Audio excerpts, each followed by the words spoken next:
Emmanuel Tremantinge Jako is a member of parliament for Ayawaso West Wuogon constituency, and he's here. Good morning to you. Good morning. Great. He's been in the news lately. I'll ask him some few questions, though. Yes. I don't know, but that's not for your commentary. After the question I ask him, Okay. Dr. Clement Apag. And Dr. Clement Apag is a member of parliament for Busa South. How are you? Good morning. We did way back. Last time I said Soluk, you say Solu Nalong. Solino. That's it. Solu Nalong. Solu Nalong.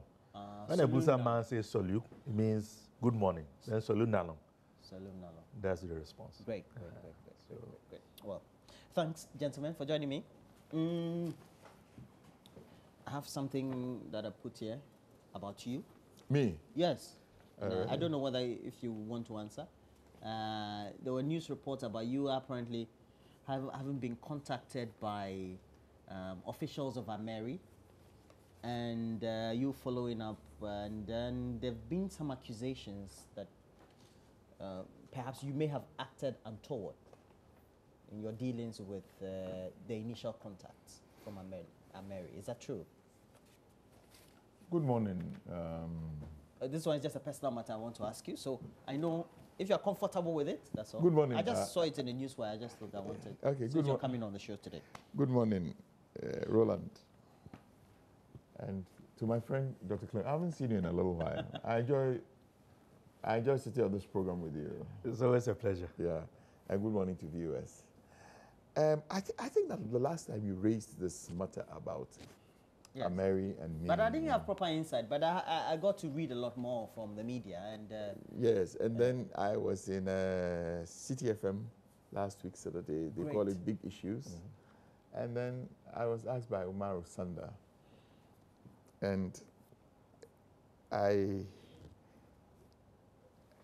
was still very careful about what I said. You mean you were hesitant? Well, no, hesitant is not the word. There's nothing to hesitate about. I mentioned very clearly that yes, I was contacted by Ameri. I wanted to place it on record that I was not the first they contacted. And I certainly don't believe that I'll be the last they are in contact with to help them solve a problem. Okay. I have also mentioned that I went to Dubai, I spoke to them, and I didn't think that they themselves wanted a solution to this problem. So I walked away. As for the fine details, I have said that I am bathing in a bathroom. A madman has come to take my cloth. I am waiting. I sincerely believe that much sooner than later, government is going to decide on this matter. And I really and truly don't think that I need to preempt it. This is a matter that we were strident about. I, to date, believe that it was one of the most corrupt and unjustifiable contracts that was signed in the previous government. Okay. And I know, I sincerely believe that the President, His Excellency Nana Addo Dankwa Akufo-Addo, is a man of his word. In campaign, we said that this was wrong. I am ardent in my view that much sooner than later, government's position will be clear and evident. As to me personally, people say, why? You are the brother of the minister. Yes, I'm the brother of the minister. Probably that is why they contacted me. But just as they, very many other people, including some of the people that sat in that NDC press conference, have come to me. Many of them have come to me. Oh, can you go and do this? Can you go and tell the minister about this? One person came and told me that his contract is going to be abrogated because he has been told that he's an NDC lawyer. So I should go and talk to my brother. Am I was that an improper approach? Am I the minister? Am I director for technical services at the ministry? So you're saying that people are coming hard at you because you have a certain link? I mean, let's face it. Let's face it. let's place it in a good context. When Dr. Park used to be presidential staffer, didn't a few people say, oh, there's a certain matter, doctor, can you look into it for me? I called him a few times, he didn't pick up, but now he's back in opposition. So. Oh, don't say that. When you do it, you make all of us look bad. That when we are in positions, we don't. Oh, no, but this is the point. Okay. I think that for me, the most important thing to ask is what was the consequences of the contact? As for contact, people will always contact you. Right. But what was the consequences of the contact? I will hit here and I will stand here and hit my chest and say that I have nothing to fear. I have nothing. So you're saying the accusations are unjustified? What what? I mean, to say that I was contacted. Yes, I was contacted. To say that indeed. Later on, I was even remembering, oh, I took my own trip to London. And then I went to London. I went from Dubai to London. Okay. I went to London by myself to do something. Okay. And then I went to Dubai from London. I want to place on record, I am not part of the Addison committee. Yeah, sure. I am not. Oh, it's public that you're not public. Part, yes. Number two, I didn't go as part of that delegation. I didn't. I know. You see, Roland, I am being very, very, very guarded in the things I say because I can mention names. I can play. In fact, I will say I've asked. They have to have all the transcripts of the communication that has gone on between me and the contacts here. I think that I am just trying to be reasonable about this. And civil. And civil. Okay. I'm just trying to be reasonable and civil about this. Now let's move on to our substantive issues. Having said this, so you don't let me talk. Let me say that about it. What we must be asking is not. I think that I am just being. It is diversionary. There are issues, fundamental issues that affect the cost of electricity we pay. Those are the things we should be going back to. All right. Roland. Oh, it was not for commentary. Well, but allow me to comment just briefly. Certainly, Honourable has the right. You know about the issue? Yeah. I mean, it's in the public domain. Yes, in fact, I read it online, and I think that it came up in one or two publications as well. Yes. One or two other publications. And I've been hoping to interact with him and then find out, to verify, because the way the story went quite clearly was suggesting a type of attempt to use him to get something from a group that his government claims to have engaged in a contractual agreement with the previous government, which they say, quote unquote, stinks. So, you know, and rightly so. It's not his fault that his brother happens to be the minister, but it is the context within which the MPP government has approached this issue.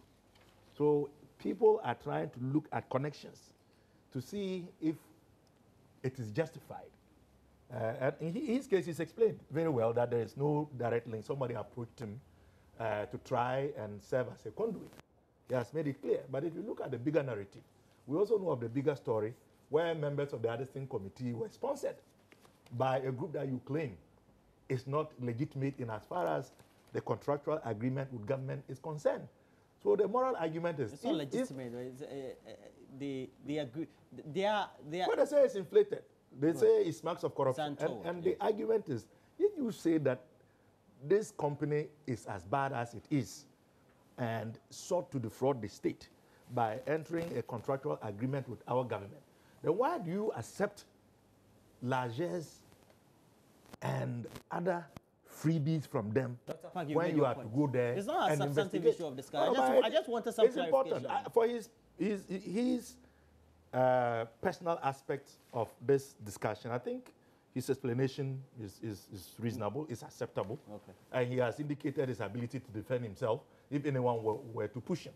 And I respect him for that. All right, it's okay. But it feeds into the bigger narrative. But you see, I can even say... This is what our problem. I can even say that with that one, I believe that Lawyer Addison and Lawyer Vic Bright gave an interview that explained exactly what happened.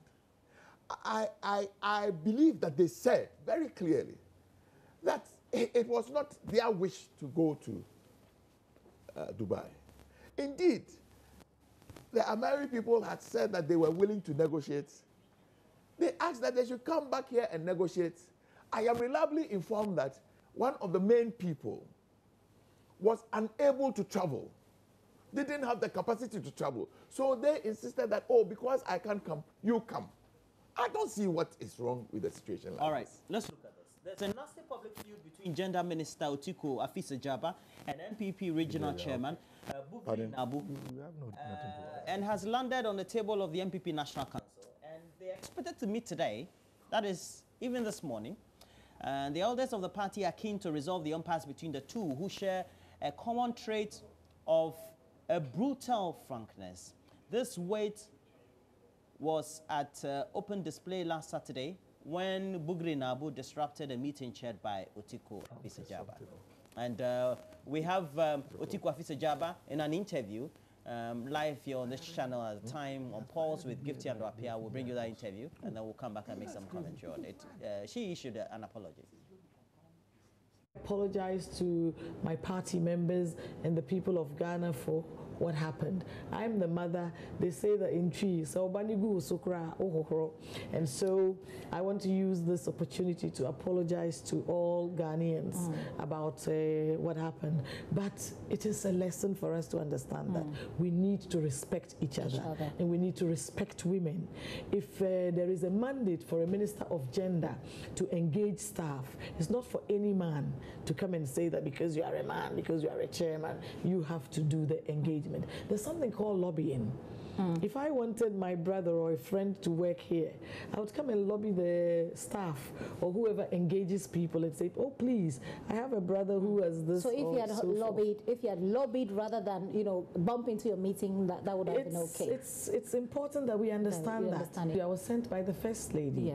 And so I informed the regional minister that the First Lady had asked me to attend this program whilst I was in the Upper East. So after that, being there, I decided that I would visit the women organizers as a women organizer.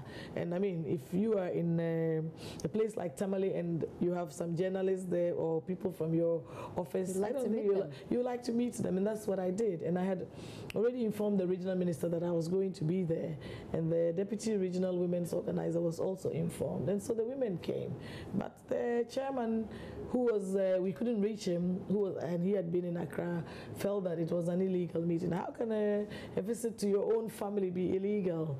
And he had issues thinking that he had to appoint the school feeding caterers, but that's not part of his mandate.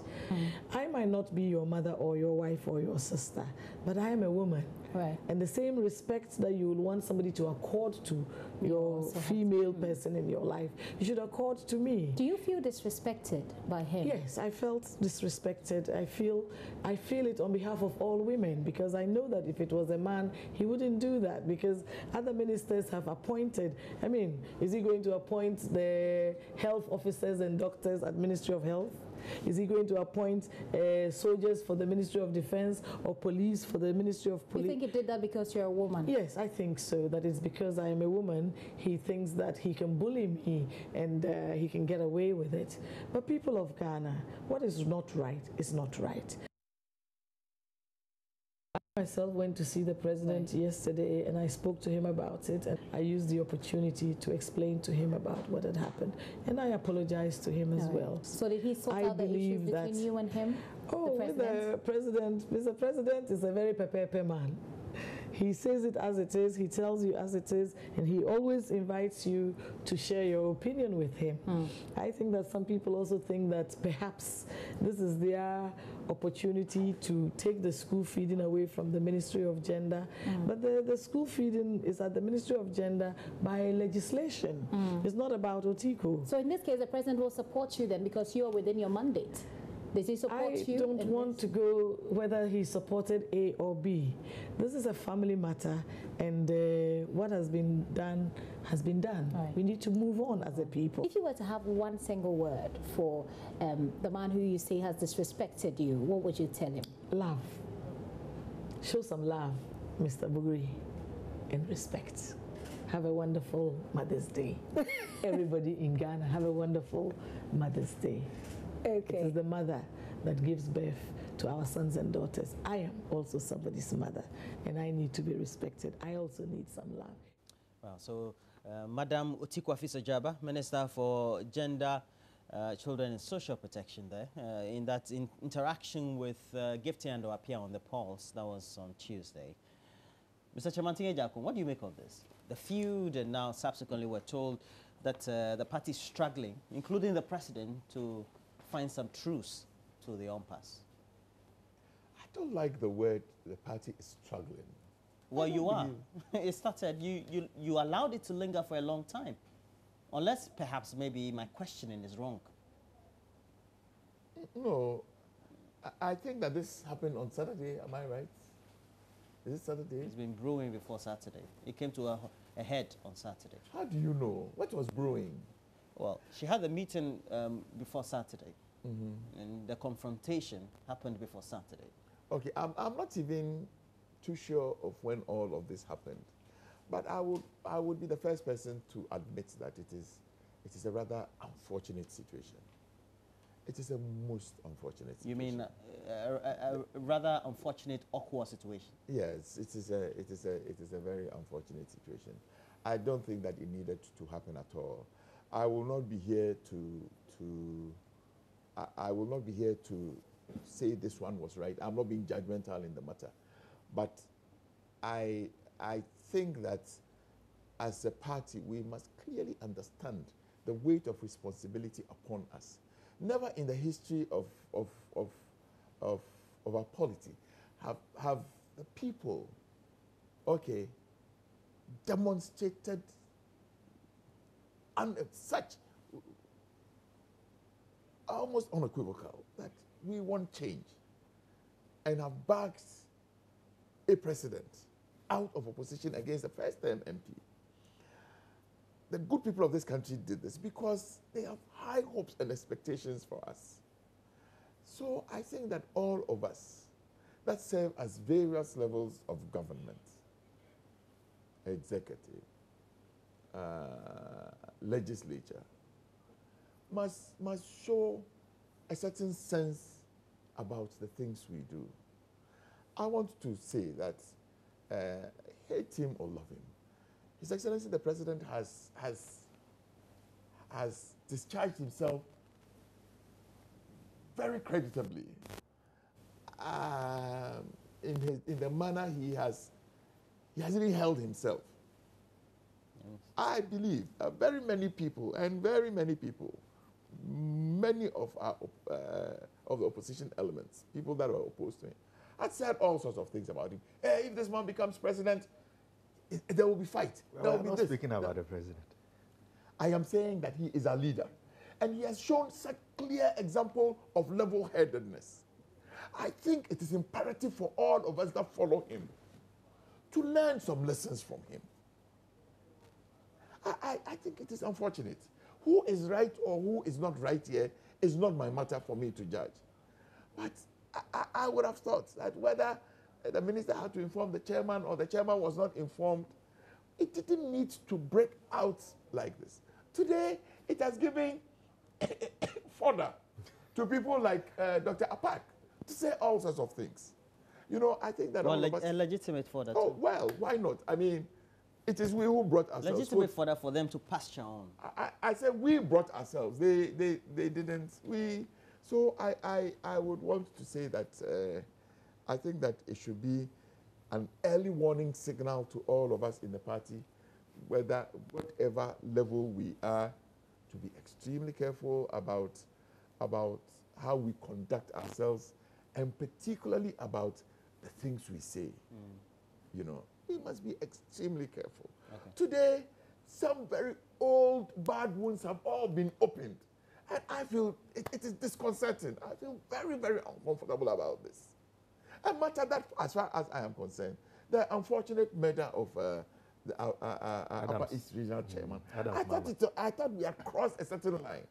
But today, things have been said that affects the minister, that affects a sitting regional minister and all of this. I think it is disconcerting. It is so unnecessary. We must find a way to ensure that our actions and our utterances put. Dr. Park, It makes it difficult for me to sit here and say anything or I see you are struggling to trying to find some middle line between all. Yes, I definitely appreciate the agony and difficulty that has befallen my good friend and senior colleague in Parliament. And indeed, many MPP communicators are having a very difficult time dealing with this issue for obvious reasons. You are speaking about a domineering regional chairman and a national women's organizer who has demonstrated hot-headedness across board, clashing. But you see, usually I wouldn't worry too much if the comments they made were purely partisan and or personal. If you have listened to both of them very clearly, they have made certain allusions that now take their public spat out of the domain of the party. The implications of some of their comments, I don't get you, have implications for us as a nation. First of all, Madam Otiko Jaba, in responding and pushing back against what she claimed was an attack on her to disrupt the meeting that she was holding, accused the chairman of taking bribes, gold scouts monies, and promising persons in the party in the northern region jobs, including DC appointments. Quite clearly, she's saying that the man has been engaging in an act of corruption. And so you can't expect that this should remain as a party matter.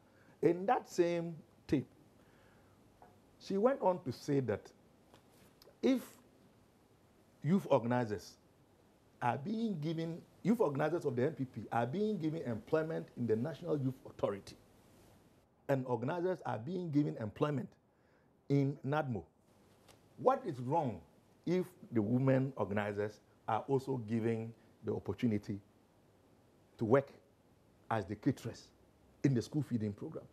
Now, this has implications. What essentially she has revealed, which I think a lot of the public commentary is not picking up on, is that the NPP is unfolding a deliberate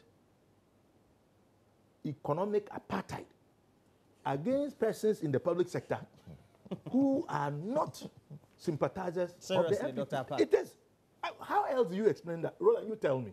But is it not true that the school feeding program had also been occupied by known party executives and of the is it not NDC in the true previous that she has said that they are also putting their youth organizers in the National Youth Authority and in NADMO organizers? Just continue a tradition that your party started while in what government. else are they doing? Both sides Roland, are not good. She has said this, and I believe she has reasonable grounds to make that statement. So this is a national matter. Is it a government that has come to purge the system of persons they believe are not sympathizers, or they have truly come to provide all of us as Ghanaians with equal opportunities to contribute in the service of our nation? Now, the other side of the coin is where Bugri Nabu, in his response, cast many personal invectives against Otiko, and of course, she had also done that previously. But what certainly has caused many people to worry is what Honorable alluded to, making a reference and saying it not once, not twice, not 3 times, but 5 times, that the Minister for Gender and Social Protection, Madam Otiko Jaba, and my regional minister, Roxanne Bukari, were deeply involved, not surfacely, deeply involved in the murder of the late regional chairman of the MPP in the Upper East region. But you can't take his words. I mean, Bugri Nabu's word to be sacrosanct. Why not? If the man has said that... They may not fly in the eyes of the law. law. If the man has said that they have Those are just allegations that so far have not been Today, are you going to doubt the veracity of statements that Bugri Nabu makes? Was it not the same man who accused former President Mahama of bribing him with 500,000 Ghana cedis and a Land Cruiser, whereupon the now Minister for Information held a press conference? It was a Mitsubishi Pajero. A press conference to state the authenticity and genuineness of pronouncements coming from Burunabo. So do you expect that we should just let this revelation about the involvement of these two persons in the murder of Adam Mama go just like that? Because it is creating embarrassment and creating difficulties for the NPP and the president? No. So what we can surmise from this, as the opposition has done, we've issued a press conference, is to identify the fact that there are implications. And these two are just not serial callers. They are heavyweights in the NPP. If yesterday their pronouncements were authentic, legitimate, and they had integrity, I expect that the same standard should be applied today. So we are expecting the president, because in our press statement as a members of parliament from the minority, we want him to act, and to act decisively. This is not a time to cover up. There should be a full-scale investigation by the security agencies. We must know what Buguru Nabu knows. And if indeed what he has said is true, that they are deeply involved, of course, they have to be held accountable. And in the area of the scorched earth policy of eliminating persons from the public sector that are not members of the NPP, I believe that the Commission for Human Rights and Administrative Justice certainly has to look into it. Because by the directive principles of state policy, every Ghanaian citizen is entitled to a source of livelihood. So we want the president to act, and to act decisively. After all, he's always said that he's the bastion of the rule of law, a human rights activist. Mr. President, yes, yeah. You must admit that Mr. President, you must admit that he is. Mr. Chairman, well, I can question him today's anytime. Wednesday, and now we're being told that the party will be having an executive meeting to look at all this. Yeah. Is it not too late? The party perhaps lagging behind, or not taking a proactive reaction to it? I think that this for the exchanges to reach where they are before the party as a national executive want to take a position on it. First and foremost, let me say a few things about what Dr. Clementa Park has just said. I mean, like I said, this one, we have brought our own matter, and Dr. Clementa Park is milking it. I'm enjoying the fodder. Yeah, he's enjoying the fodder. I can clearly see the mischievous smile on his face. But you know, there are some things that when you tend to speak about it, it tells everybody who is watching that you people are not genuine. Are you now beginning to complain about who becomes district NADMO director and who becomes district this and district this? Dr. Clement Apak. You see, I think that we must elevate our politics a little. Today, you tell me, if you go to any of these organizations, who becomes who was the director before? So you practice a scorched earth policy, didn't you? If you did, and we follow, why are you complaining? Or are you saying that as for you, you are allowed to do it, but as for us, we are not allowed to do it? Several public servants have been asked to proceed like on who? leave. If you go to the National Youth Authority, it's very obvious. Many of them have been, almost every But if you are asked to go on leave, if you are asked to go on leave, your women's organizer has now given us the reason why all of these things are happening. I am saying that if you are asked to proceed on, those who were asked to proceed on leave, why were they before 2008? They are recruited by the Public Services Commission. I know. But you know that. But who says that those who are being employed now will not be recruited by the Public Services Commission? From what Otiko has said, it is part of a deliberate policy. If you want to speak about something, I think you should. But I think you should leave this one out, because it is, you did. It has become the norm. Mm-hmm. It has become the practice. If all of us as politicians think that we should go away from this, let us agree that we must find a better way to handle these things. But you said change has come, so we expect you to do things differently. Obviously, oh, really? yes, you alluded to the fact that it's because... Why has the party waited till this time? Do you not think it is too late in the day? I don't think it is too late. I heard the Honorable Minister for Gender and Social Protection say that she went to see the President yesterday. I have heard, or I've read, that the regional chairman for the northern region is also coming to see the president today. Ultimately, I think he is responsible. The National Council of our party will sit today about the matter. I want to believe that as a party person, I trust that they will do what is right by this party. Beyond, I think that after national conference, it is the highest body, and I want to believe, I want to trust that they will do what is right by the party and for the government. What does your party rule say? I don't remember it off my head. But like I said, I think that this was completely unnecessary. I mean, this was completely unnecessary. It puts us as a party and as a government in a very poor light, and it is quite disconcerting. Okay. Couldn't we, as media, as society, as the political class or elite, treat this one as two feuding individuals? Just go beyond their personalities and the positions they hold in the structure or stratum of politics and governance, etc. Well, and I get your point, and ideally, I would agree, but within the context of the government pronouncements made when the MPP was in opposition, the role and responsibility that has been dispensed by these two individuals, the current positions that they hold, it makes it very difficult for the media or you or myself, to overlook this.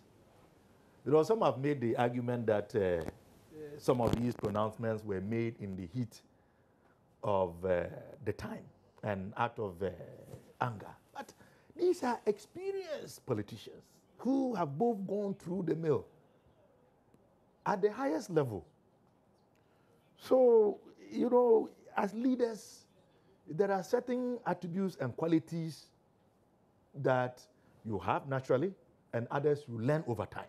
So having reached, the pinnacle of the Ghanaian political structure, we cannot just dismiss the pronouncements and blame it on the spur of the moment. Stooping solo? These are very deliberate statements made by the two individuals. These are not serial callers.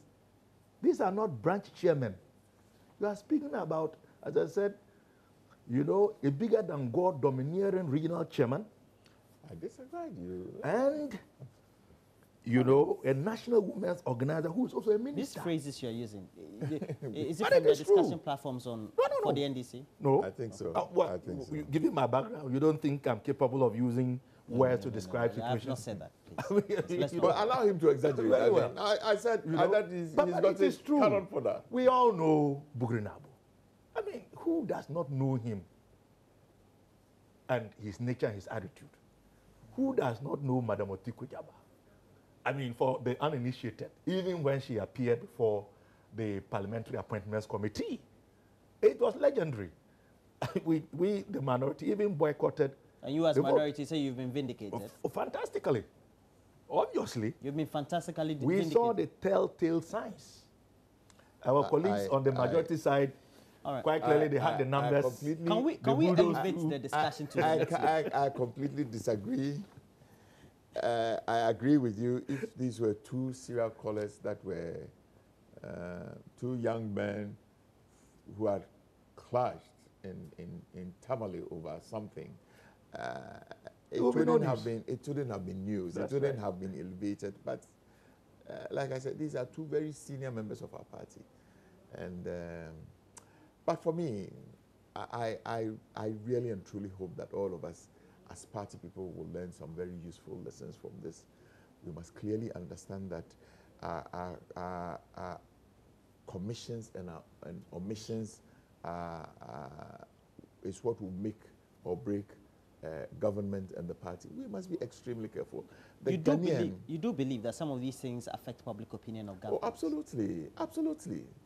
Absolutely. Would you also say that you're getting too many warning signs in your early days in government?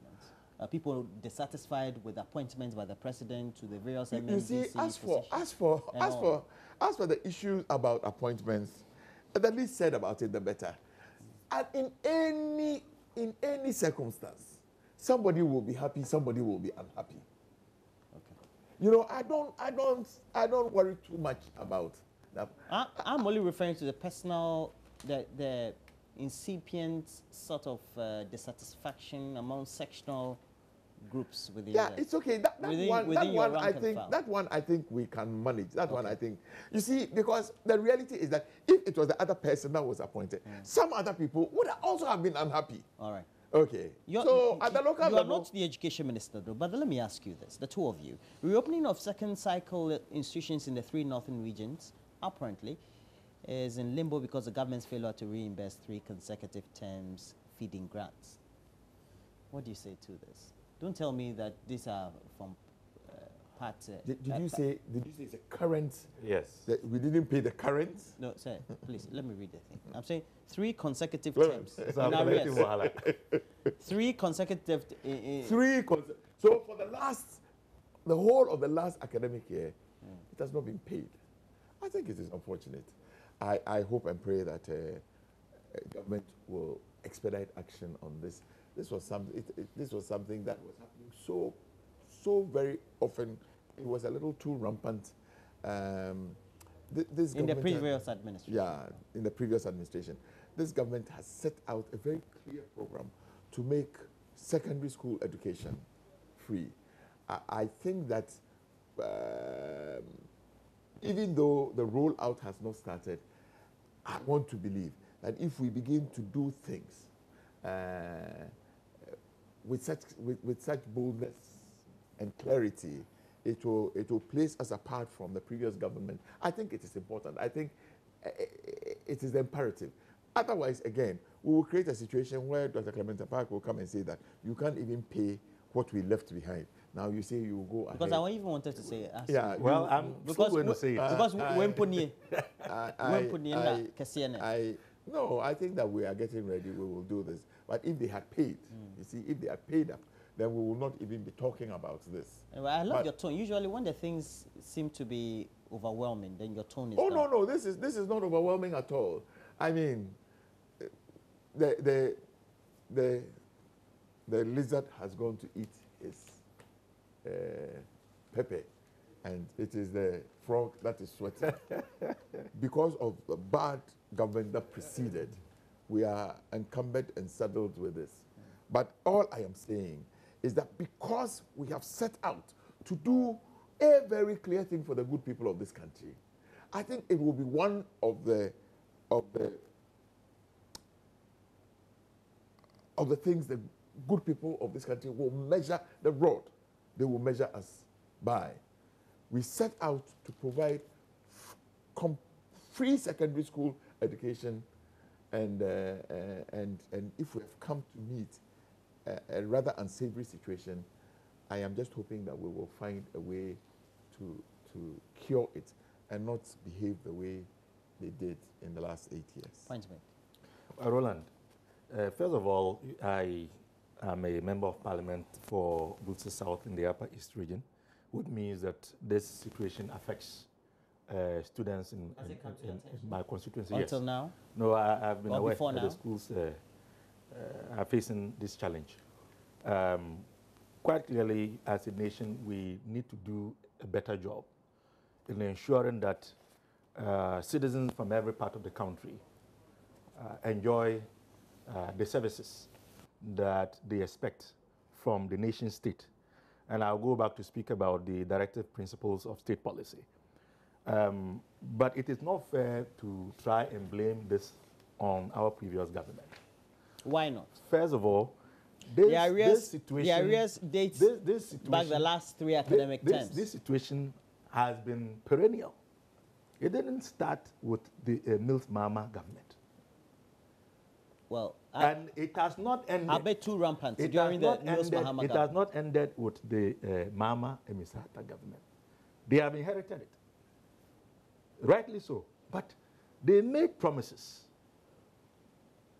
And we say some of them are very deceitful because a lot of the things that they said that they were going to do differently, they are not doing them. They're just 4 months into government. So is that an excuse? Give them some breathing Have space. they not found money to take care of other arrears in other areas that will be bequeathed to them? Governance is a continuum. You inherit both the assets and the liabilities. So once you are now the CEO of the company, you don't sit down and cast aspersions at the person you took over from. It's because you say you can do it better. That is why the board of directors gave you the mandate. They said they need time. Get it done. We are getting it done. So for me, while we can look at the bigger issue, because it definitely has implications for the youth in the 3 northern regions who are in senior high school, it is time that we don't play the political football, because at this point, the onus falls on them to resolve this problem. They said they can do it better, and the people expect them to fix it. It's really as simple as that.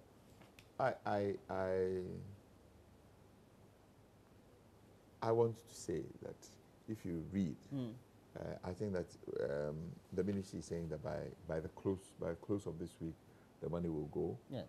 I am happy. Why do we have to wait till some of these things will happen? We're told that just a little over 70 schools are involved here. Yeah, but you see, Roland, I say again, you know, sometimes I don't expect people like Dr. Park to be even commenting on this. Why not? Why not? Good question. Why not? Know, you created a problem. And Ghanaians say, come and solve it. Yeah, because we are solving it. So solve it. So we are solving it. You created a problem on national health insurance. We have paid 1 month. I hear that this week we'll pay another month. I think that we are engaging constructively to settle all the arrears. You left an arrears of 1.2 billion cedis on the national health insurance scheme. And 1.3 billion for contractors. Yeah, I mean, and we still went past 10% with what do you call it? Debt to GDP. No. Our expenditures. Arrears, yes. The deficit. You still went. You have left so much arrears unpaid. You say you can fix it. Oh, we will fix it. We shouldn't be dwelling on the past. You made promises to the people of Ghana. If you don't, you chronicled everything you said we had done wrong. Yes. You said you can do it. So give them time to resolve. They gave you the mandate. You were giving them... So give them time to resolve. 30 days, 100 days. We are seeing that all those timelines are elapsing. Dr. Apart, you said you make free senior high school free. Now we hear it's going to be for only first year entrance. Tell us deceitfulness. Tell us what. You won't borrow, you are borrowing, you are floating bonds which do not show transparency. The bond of 2017. For God's sake. Bond of 2017. What was wrong with it? Oh. Anyway, let's find another day. It's a whole topic. You truly think that process was transparent? The information minister has given his clearest indication during an interaction with the Chinese ambassador to Ghana that the right things will be done in making sure that governments focus on streamlining the small-scale mining industries and the taking in such a way that it conforms to the tenets of our regulations. And this one especially is in respect with one Asia Huang. And Huang, we're told, has a certain alliance called Aisha. And apparently has a lot more inroad into the corridors of power than we can think of. And currently, of course, in police custody or prison custody. But it seems that the Chinese government, through its embassy here, is also trying to make sure that they do the needful by trying to resolve an impasse that we've waited to become bigger than we can resolve. What do you say to this? Well, sometimes I get surprised that we allow things like this to become news. I ask myself, who is this? I hear she's a 31-year-old woman. I mean, why must she become untouchable? Why must we sit down as a nation and have our hands between our thighs and a 31-year-old lady, Chinese lady, ravages our environment? I am at a loss sometimes. Well, he couldn't have done it without some connivance with... I can completely agree. why have we allowed this to get to where it is? Of course, I mean, she's a Chinese national, and obviously, her interests must be looked after by the Chinese embassy. I think that is what diplomatic representation is about. If touch wood, if I go to America and I get involved in something, and if Donald Trump wants to deport you, okay, the Ghana embassy must intervene. So I have nothing against the Chinese embassy coming into this. They must seek the interest of their nationals. But I come back to us as a nation state. That a 31-year-old girl will hold this whole nation to ransom. I begin to ask, what is it? Now I am reading and I'm hearing, and I hear that a foremost journalist, Kwaku, is saying that the lady has all sorts of videotapes. Salacious tapes. Yes, and that has become her tool to keep every mouth shut. Well, I think we must do what is right by this country. We must apply the law. If they want to go ahead and play the tapes, so be it.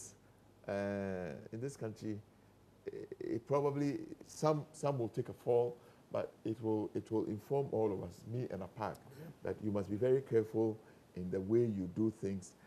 I think that if that is where we need to draw the line, so be it. We must learn to draw the line, and particularly if God helps you and you are elected or you are appointed to a position, we must learn that we hold that it's a position of trust. We hold it in trust for the good people of this country, and that we must not let our personal interest. Personal. I mean, I agree. I use the word personal. Yeah, very generously. In a very generic our sense. parochial interest and a personal interest. Yeah, in a very generic sense. In this case, that is the right way to use it. You know, but we must. I am hoping. I am not against mining, but I am against illegal mining. I am against mining in waterways that will destroy the water bodies. I am against mining in places. I am against illegal mining, whether it is done by Ghanaians or it is done by China. But you see, Roland, every day I say, there's nobody in China who knows Mansour Dubia. It is our own people who will hold their hands and take them and say, come here. Look, my understanding is that the geology that runs through here is the same geology that runs through Ivory Coast and into parts of Burkina Faso. Why is it that this misfortune that has befallen us, why is it not happening in a place like Burkina Faso? Even in a less developed country than us. It is because they allow the law to work. I think that what has happened in this country is that we have just thrown the law to the wind. In a country that is not as developed as here, if you look by any stretch of any matrix, if you use Human Development Index, if you use size of GDP, if you use anything, Burkina Faso is not the same as Ghana. It's a Highland country. I am saying, I stand for correction. Somebody at Geological Survey must call and say what I'm saying. But I hear that the geology that is here is the same thing that runs through there. Ask, why is it that the Chinese are not going to Burkina? It is because they allowed the law to work. No. Why have we done this to ourselves? Okay. When you were in government, you interacted with Aisha Huang? Not directly, but you heard of it? At the time, you heard of it? I received a complaint about some of her activities. So we started to look into it. But I think that we need to adopt a national attitude to this challenge, because the implications are very dire for all of us. Our survival, our existence, the poisoning the water table, the food chain could be affected. The economy itself is endangered because cocoa farms are being destroyed. Indeed, we are spending a lot more to refine water. And so it is a serious issue. And indeed, I think that collectively, as a people, we failed in taking a stand that could have prevented the situation from getting to the level that it has. You remember when we were in government, we made efforts to try and work on this same issue. The president put together the task force, work were being done. The time Yusuf Husseini was the Minister for Lands and Natural Resources. All kinds of accusations. Some people who are today in government, some leaders of the current governing party, even sued the state because apparently their equipment had been seized. Well, but the point to make is this. It was their fundamental human right. The fact to be made, I mean, the point to be made is this. Right? Yes, we need to draw the line and clearly define what small-scale mining is, because there are those who have legitimate concessions. But even in having the legitimate concessions, the methods that they are using still present a problem. But I think, and there are those, I think that when they issue the license, they clearly define the terms and conditions. But Honorable, that also means that we have a problem with monitoring and evaluation, which then goes to the fact that the Minerals Commission quite clearly is in the center of this. Because except the select committee of Mines and Energy in Parliament, what other entity besides the ministry has oversight responsibility? It is the Minerals Commission. So they have the obligation to make sure that they move around to inspect and make sure that people who have been giving legitimate concessions are using proper and less harmful methods to mine the gold. And if they were to be doing that a lot more regularly, then they would have become aware of those who are also doing this illegally and poisoning the water bodies. Indeed, I would say that this woman, whether it is true or it is false, and I have no reason to doubt what Kwekubaku is saying, that there is a video that she's been using salacious activities involving sex with people of influence, political, economic, administrative, security, to blackmail the system from prosecuting her. I am not worried. It's their cup of tea. I actually agree. The tape should be made public.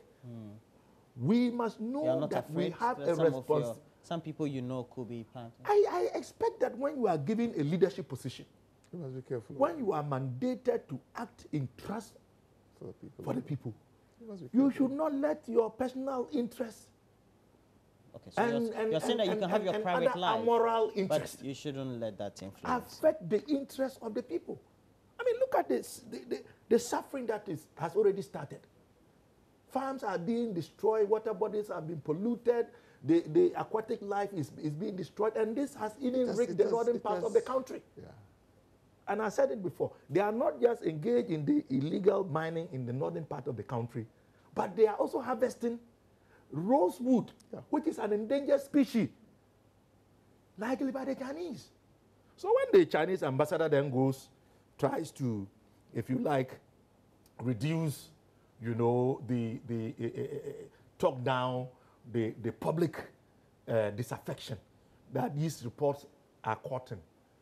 You know, she's doing her job, but we also have a reason and a mandate to protect our national interest. You can go to China and go and do the things that they come here to do. I mean, how dare you? You can't. So this issue is an issue that requires a concerted effort. And I know that on the floor of Parliament, statements have been made on both sides. We've all spoken in condemning what is going on. The Speaker has given some direction. Referrals, yes, referral for work to be done.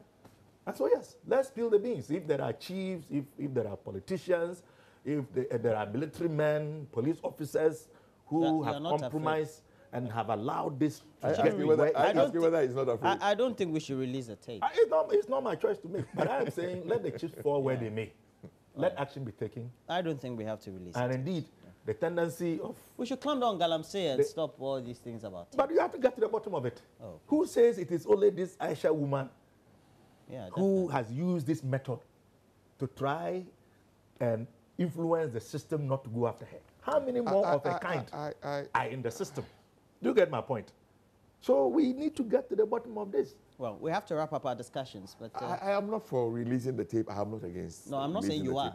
But all I'm saying, if the woman decides to release the tape, all I'm saying is that we must find a way to stop this, and that we must not let anybody blackmail us. It could be not just. That's the question I'm asking. Who knows how many more are doing this, using the same tactic? It could even be some people get paid regularly, and there is evidence against them. Anything. The word we are using is personal interest, and we are using it generically. Okay. So